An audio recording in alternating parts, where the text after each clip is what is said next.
Todo empezó con la investigación del fiscal de delitos económicos Julián Salto a la pareja de Isabel Díaz Ayuso. Había indicios de que había defraudado 350.000 euros a Hacienda a través de facturas falsas. El diario El Mundo publicó que la Fiscalía le había ofrecido un pacto.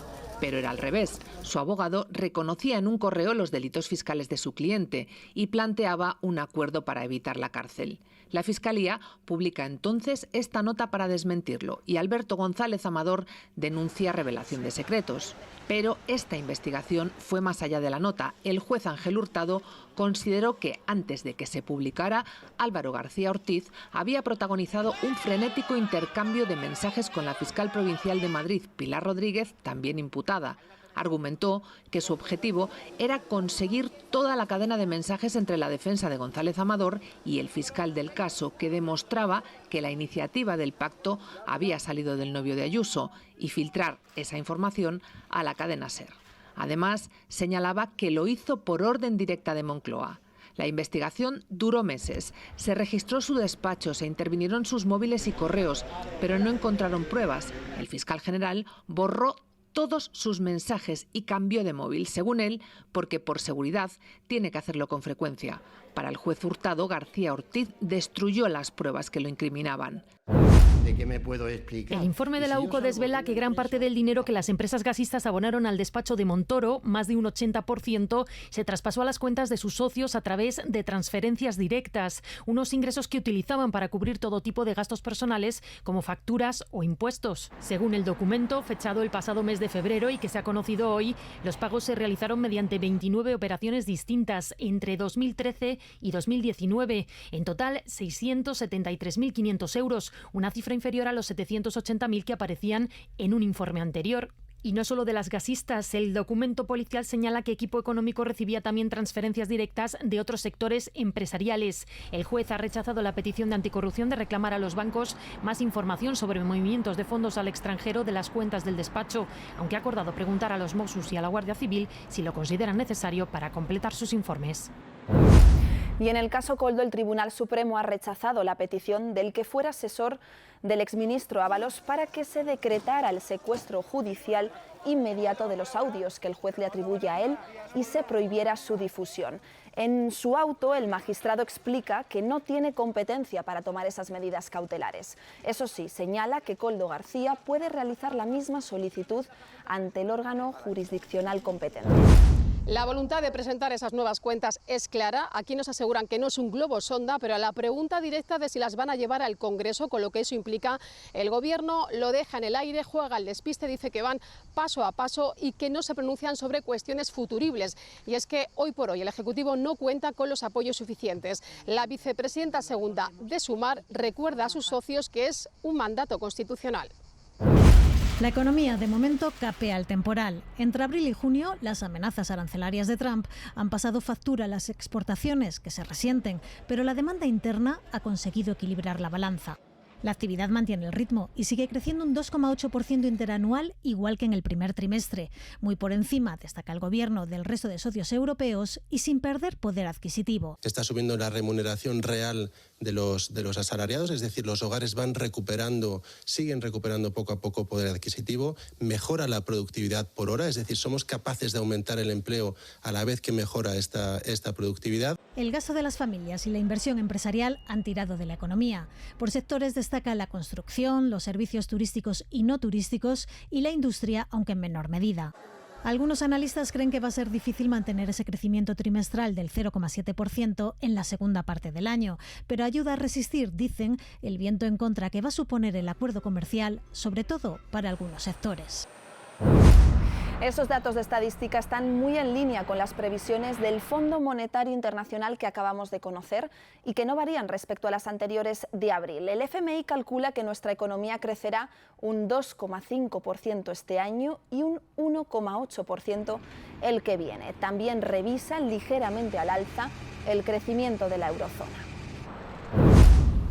A Coruña está entre las 10 capitales de provincia más caras para alquilar. En los 2 últimos años el suelo se ha disparado, subiendo un 20% y llegando a los 11,5 euros el metro cuadrado. El 70% de la ciudad estaría afectado, según el informe del Concello, que en su plan propone, además de los incentivos para los arrendadores, medidas para recuperar inmuebles y ceder suelo público para construir vivienda social.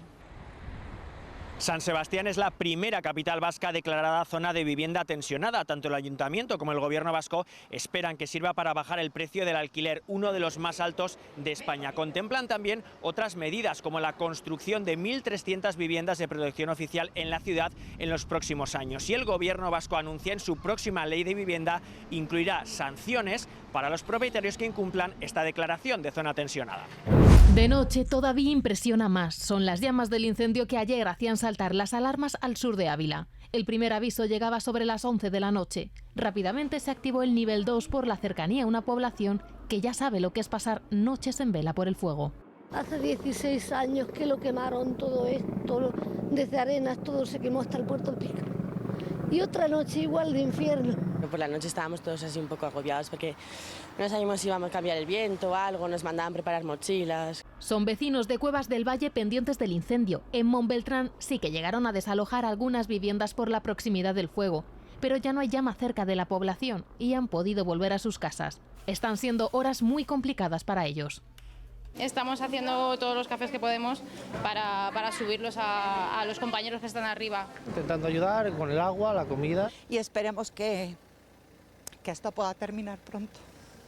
Preocupa la evolución de un viento que puede cambiarlo todo. Esta mañana se ha incorporado también la UME, más de 250 efectivos en total, sobre un terreno muy boscoso y vertical que facilita el rápido avance de las llamas.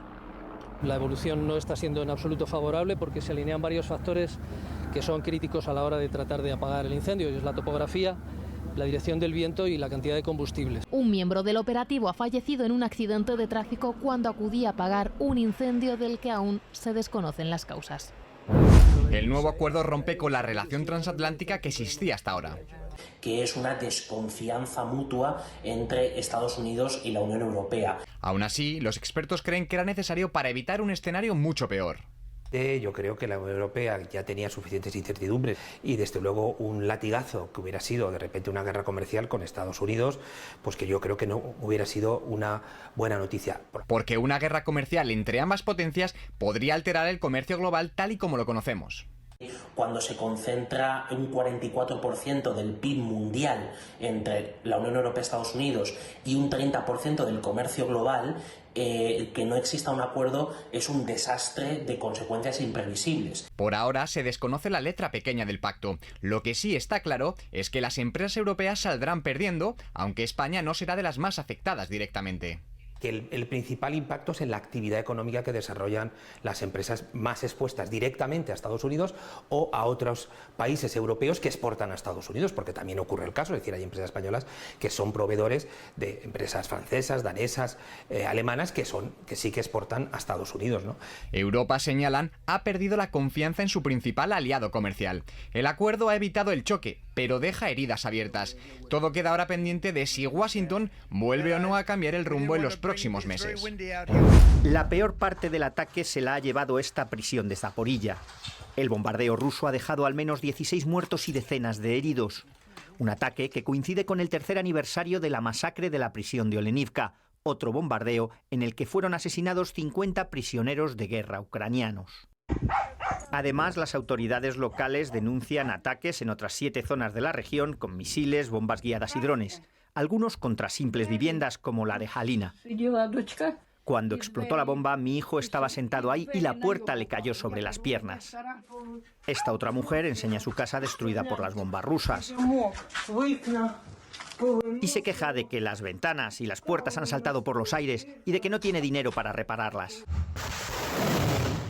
Los ataques rusos también han alcanzado otras regiones como Suni o Dnipro, donde entre los muertos hay una mujer embarazada.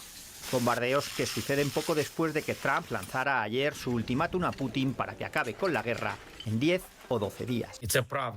Zelensky ha celebrado la reducción del ultimátum y asegura que su país está dispuesto a colaborar con Estados Unidos y la comunidad internacional para lograr la paz en Ucrania.